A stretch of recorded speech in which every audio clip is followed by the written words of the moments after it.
Shabbat Shalom, Shavuotov. Shavuotov. Toujours je dis Shabbat Shalom parce que je me trompe. Mais c'est pas grave. Parce que toute la semaine tu vis le Shabbat. Voilà, exactement. C'est un grand Shabbat. Shabbat Shalom, Shavuotov. Parachat cette semaine. Chaye Sarah. Chaye Sarah, on embrasse tout le monde là, ils vont tous aller à Hebron. Ouais, oui. C'est la paracha où Hebron est plein à craquer. L'acquisition de la terre, contestée et discutée depuis son achat de la paracha de la semaine. Ça fait quelques milliers d'années, jusqu'à aujourd'hui, où, un truc intéressant, vous savez qu'à Merat HaMarpela, parle plus fort parce qu'on ne va pas t'entendre. Là, parce que quand il parle en suspense, il baisse la voix, on n'entend plus. Alors, puisque tu as parlé de Shabbat de Hebron, ouais. Alors, à la Merat HaMarpela, donc à Hebron, il y a quelque chose d'intéressant. C'est que dans chaque petit immeuble, il y a un ascenseur. Oui. Et la Merat HaMarpela, il n'y a pas d'ascenseur. Vous savez ça? Non. C'est difficile pour ceux qui ont des difficultés de marcher d'y arriver. Oui. Et il y a une grande question, une grande discussion politique mondiale. Est-ce qu'on peut mettre un ascenseur ou pas? Malheureusement, le maire de Hebron arabe ne veut pas. Israël veut, et ça fait des problèmes. Pourquoi je le raconte? Mais on n'est pas homme politique, nous. Ouais. Quel rapport avec la choucroute? Pourquoi tu racontes ça? Parce que la paracha va nous parler de l'acquisition d'Avram de la Merat HaMarpela pour enterrer sa femme. Et ça va se passer quand, cette histoire? Juste après qu'il y avait le sacrifice de son fils Yitzhak. Sa femme, Sarah, la mère de Yitzhak, n'a pas tenu le coup, et elle est morte. Donc Avram, d'un côté, il a tenu l'épreuve d'Akadosh Baruch Hu de sacrifier son fils, et juste après, quand il réussit, son fils n'est pas mort, Dieu, il a amené le bouc à la place, toute l'histoire connue de sacrifice d'Yitzhak, et il rentre, qu'est-ce qui se passe? Sa femme qui est morte. Et là? C'est difficile. Oui, très difficile. Donc, il va l'enterrer. Qu'est-ce qui va se passer? Il va acheter à 400 pièces d'or la Merat HaMarpela pour l'enterrer. Je crois qu'il ne voulait pas lui vendre. Il a dit, je te l'offre. Il n'a pas voulu. Payer. Je veux payer pour que personne conteste le long de l'histoire. Notre présence en Israël. Parce qu'on représente notre propriété de la terre d'Israël. De la terre. Qu'est-ce qui se passe? La paracha continue.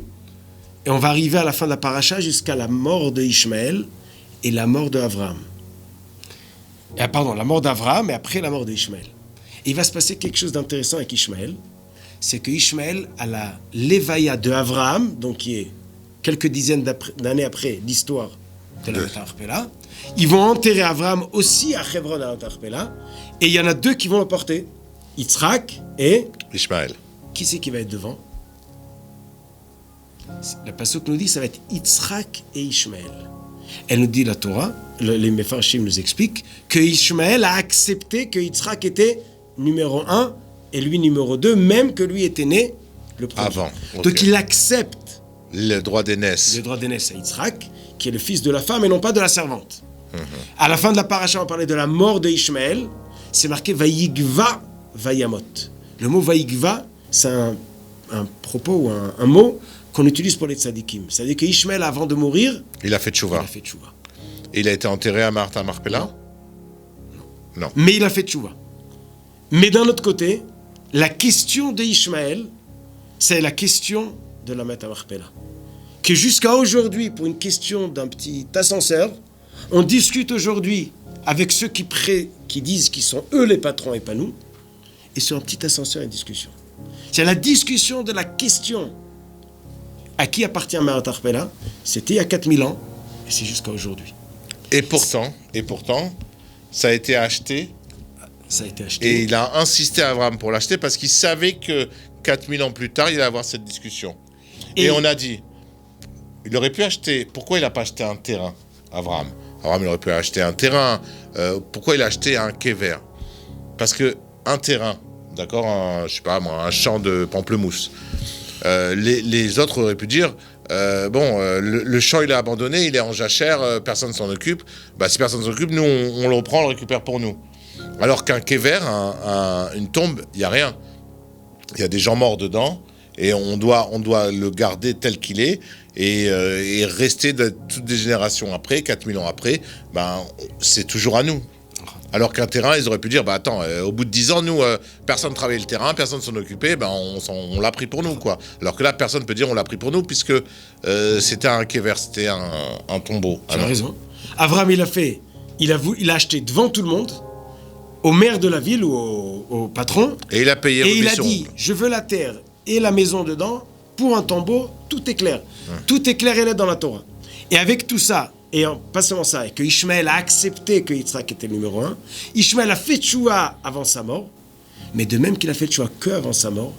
Donc la même chose dans l'histoire, la question va être, comment dire, finie ou claire ou arrangée à Dassof complètement que à la fin de l'histoire.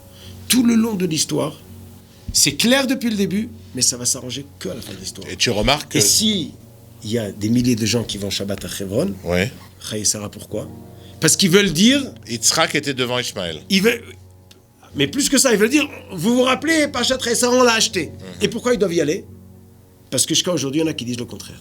C'est que cette question-là, ça ressemble un peu, si on se rappelle, il y a 2 semaines, on parlait d'Abraham, il rentre en Israël, il y a tout de suite la famine. Il y a un problème. Même les choses qui sont claires, même les promesses, c'est un long processus. Et la réussite, on en voit peut-être qu'à la fin. Et tu remarques. Patience. Tu remarques, on parlait de Shrem, maintenant on parle de Hebron, toutes ces villes, et de Jérusalem aussi, d'accord? Toutes ces villes qui ont une telle importance pour nous, aujourd'hui c'est des villes à problème. Les 4 endroits qui sont marqués clairement qu'on a achetés, et qui sont à nous, Hebron, Jérusalem Arabaït, Kever Rachel et Me'at Arpela, les 4, c'est la discussion depuis le début de l'histoire, et ça va l'être jusqu'à la fin de l'histoire. Et j'en rajoute une 5e, la première ville qu'on a conquérie quand on est rentré en Israël, Jéricho. Non, merci. Elle aussi, aujourd'hui, on même pas on rentre dedans, quoi. Oh là là, vivement qu'on récupère tout ça. Alors, Shabbat Shalom, et à la semaine prochaine, si Dieu veut, avec Hebron. On vous embrasse.